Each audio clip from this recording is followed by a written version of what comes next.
First of all, I just want to say thanks for listening to us all today. It's really appreciated. My name is Monika and I'm a union organiser for First Union.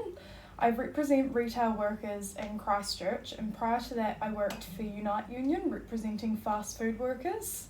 I'm also a committee member of Stand Up, the youth union movement of New Zealand. Our members struggle. When you see them on strike, they are on strike to be able to pay their rent and feed their families. Over the years, we have pushed wages up. However, for many it is still a working process to ensure their hour security and financial stability.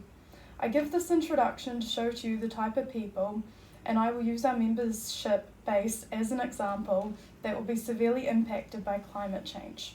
Low-paid workers, especially in island nations such as ours, will be some of the most impacted people in the world when it comes to the imminent conclusions of how we have treated planet Earth. These workers contribute towards massive profits for some of the biggest corporations and companies within New Zealand, yet they still struggle to pay their bills. On top of that, low-paid workers tend to live more simple lives in terms of their carbon footprint. They travel less plane travel, they use less power, and their impact on this earth is lower than those with 10 times their wealth or more.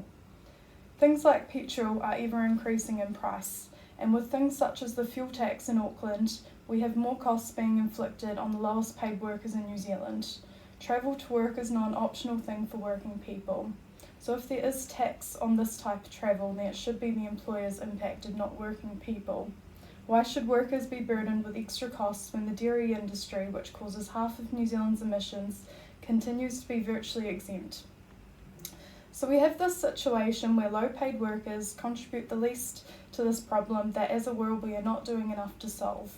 If we look at the Paris Agreement, there is no legal obligation for countries to follow what was agreed upon, nor is there enough inside the agreement to actually make significant change.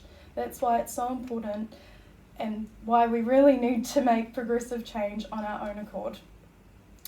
We're in crisis, and as we approach crisis point, we need to start thinking how we can turn this ship around and ensure we have a livable earth for our future generations to survive on. It may not be our generation that sees the end of a livable earth, but it's not an out there thing anymore to think that it could be our children or grandchildren that are left with this giant mess on their hands, one that could be too late to fix. And if that happens, it will be low-paid working people that suffer. The average person doesn't exactly have the amount of money it would take to buy and develop a spaceship to live on. Corporations that make profit off of these workers will have that money, and they will most likely be fined with a very expensive exit option, which no doubt they'll be able to afford. Climate change should and can be used as an organising and growth opportunity for unions. But with that, we need the right to strike for our climate rights. We need a legal right to protest against climate injustice. We believe that climate change is also a trade union issue. Let's face it, there's no jobs on a dead planet.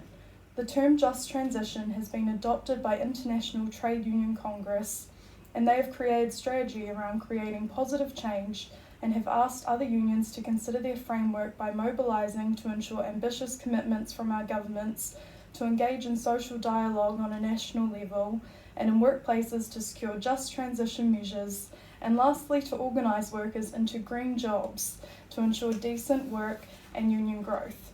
Unions are the perfect platform to help educate and mobilise working people on climate change, as organisers such as me are on the ground with these workers, but we really need their rights to take a stance against it. The Council of Trade Unions within New Zealand have also created a framework titled Just Transition, a working people's response to climate change. It explains that a just transition refers to a policy that is all about protecting and supporting the interests of working people in the transition to a low-carbon future. It's acknowledged that working towards a zero-carbon future will require some jobs to transition into new technology or new types of jobs.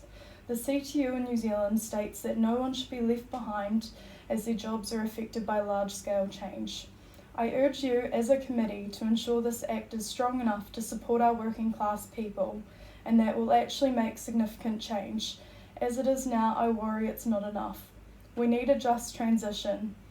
We need public initiatives such as free public transport, and we need to sort out what we will do with our agriculture and farming in New Zealand. The time to ensure we are doing all we can is now. We no longer have time on our side, Our glaciers along have started to dissipate. Our waterways have suffered enough. As long as we allow for profit to be made at the expense of our environment, it will only get worse year after year until it is too late. The only way we achieve a just transition to a zero carbon future is by educating and by standing up to speak out about climate injustice. Thank you.